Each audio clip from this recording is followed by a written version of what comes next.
નમસ્કાર મિત્રો આજે તારીખ 25 જૂન 2026 આજની વિડીયોમાં વાત કરીશું દેશ અને દુનિયાના સુપરફાસ્ટ સમાચારની, જેમાં ગુજરાતના સમાચાર, ચોમાસાના ક્રાઇમ સમાચાર અને દેશ અને દુનિયાની મોટી હલચલ ઉપર નજર નાખવામાં આવશે.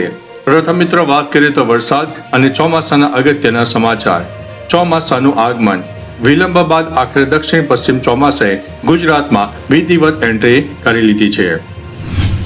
હવે વાત કરીશું સુરત પહોંચ્યું છે ચોમાસું. હવામાન વિભાગની માહિતી અનુસાર ચોમાસાની શરૂઆતની ધરી જ સુરત સુધી પહોંચી ગઈ છે, જે અગત્યના સમાચાર છે. અને હવે ગુજરાતમાં વરસાદની ધીમે ધીમે હેલી પણ શરૂ થવાની છે. વાત કરીશું દક્ષિણ ગુજરાતમાં પણ એલર્ટ. આગામી 24 કલાકમાં દક્ષિણ ગુજરાતના વિવિધ વિસ્તારોમાં ભારે વરસાદ અને ગાજવીજ સાથે વાવાઝોડાની આગાહી વ્યક્ત કરવામાં આવી છે. પવનની ગતિની વાત કરીએ તો મિત્રો વરસાદ દરમિયાન 40 થી 50 કિલોમીટર પ્રતિ કલાકની ઝડપે પવન ફૂંકાવાની પણ શક્યતા છે. ઉત્તર ગુજરાત અને સૌરાષ્ટ્રમાં ગરમીનો માહોલ. ચોમાસું મોડું હોવાને કારણે ગાંધીનગર અને રાજકોટમાં પારો 40.5 ડિગ્રીને પાર પહોંચી ગયો છે. કચ્છમાં પાણીની ચિંતા વધી છે મિત્રો. વરસાદ ખેંચાતા કચ્છના 20 મધ્યમ ડેમોમાં માત્ર 27% પાણી બચ્યું છે અને 5 ડેમો સંપૂર્ણપણે ખાલી થઈ ગયા છે. હવે વાત કરીશું ગુજરાત સ્ટેટ ન્યૂઝની. શાળા પ્રવેશ ઉત્સવ પૂર્ણ. રાજ્યવ્યાપી 24મો શાળા પ્રવેશ ઉત્સવ 23 થી 25 જૂન દરમિયાન ઉત્સાહભેર સંપન્ન થયો છે. મુખ્યમંત્રીનું મિત્રો કડક વલણ સામે આવ્યું છે.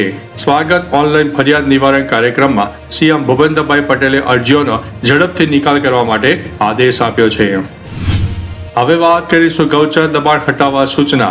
વિસનગર તાલુકામાં ગૌચર જમીન મુદ્દે થયેલા દબાણો તાત્કાલિક દૂર કરવા કલેક્ટરને કડક આદેશ આપવામાં આવ્યો છે. જમીન રી સર્વે વિવાદ. ખેડૂતો દ્વારા જમીન રી સર્વેની ભૂલો અંગેની મળેલી રજૂઆતો પર સરકારે સંવેદનશીલતાથી કામ કરવા માટે તંત્રને હવે જણાવ્યું છે. World athletics delegation. રમતગમત ક્ષેત્રે પ્રોત્સાહન આપવા માટે વર્લ્ડ એથ્લેટિક્સ ડેલિગેશનને ગુજરાતની હવે મુલાકાત લીધી છે. હવે વાત કરીશું ક્રાઇમ ન્યૂઝ, જેમાં ગુજરાત અને દેશના સમાચાર સામેલ છે. Cyber fraud alert. રાજ્યમાં સોશિયલ મીડિયા પર પાર્ટ ટાઈમ જોબના નામે નાગરિકોને છેતરતી ગેંગ સામે સાયબર ક્રાઇમ હવે સક્રિય થઈ ગઈ છે. બનાવટી દસ્તાવેજ કૌભાંડ.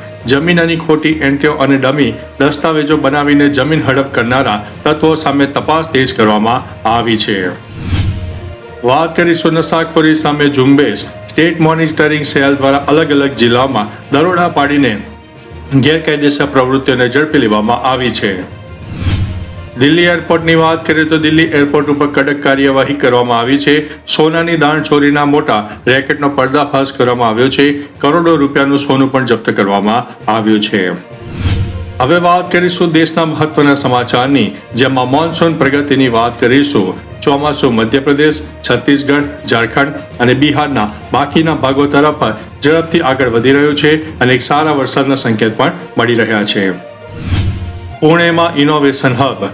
મિલિકન કંપની દ્વારા પુણેમાં એડવાન્સ પાયલટ પ્લાન્ટ શરૂ કરાયો છે, જે ભારતમાં પોલિમર ડેવલપમેન્ટને વેગ હવે આપવાનો છે.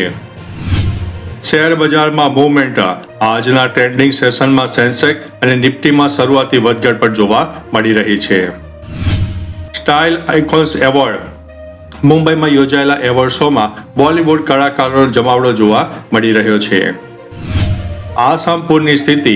કાઝીરંગા અને પોબિતોરા વાઇલ્ડ લાઇફ સેન્ચ્યુરીની આસપાસ વન્યજીવોની સુરક્ષા માટે હવે તંત્ર એલર્ટ મોડ ઉપર જોવા મળ્યું છે.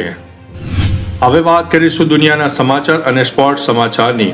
FIFA world cup 2026.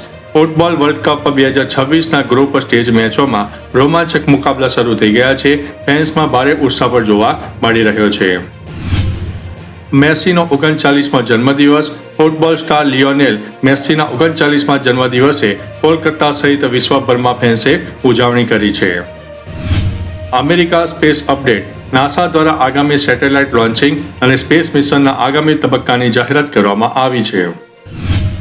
વૈશ્વિક મોંઘવારીની વાત કરીએ તો ક્રૂડ ઓઇલની કિંમતોમાં વૈશ્વિક બજારમાં નજીવો નરમ ટ્રેન્ડ પણ જોવા મળી રહ્યો છે.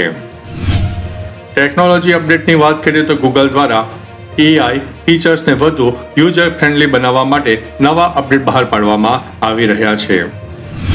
હવે વાત કરીશું ભૂકંપના સમાચારની.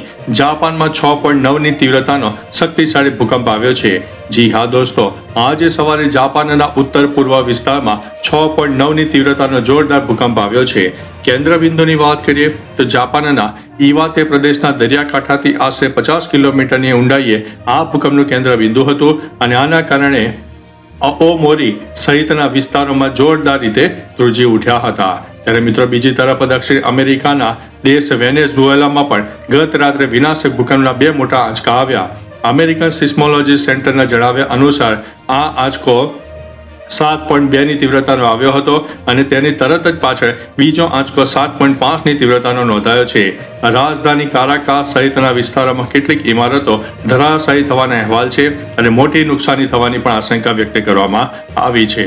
તો ચાલો મિત્રો, ફરીથી દેશ અને દુનિયાના સુપરફાસ્ટ સમાચાર લઈને મળતા રહીશો. ત્યાં સુધી અમને રજા આપશો.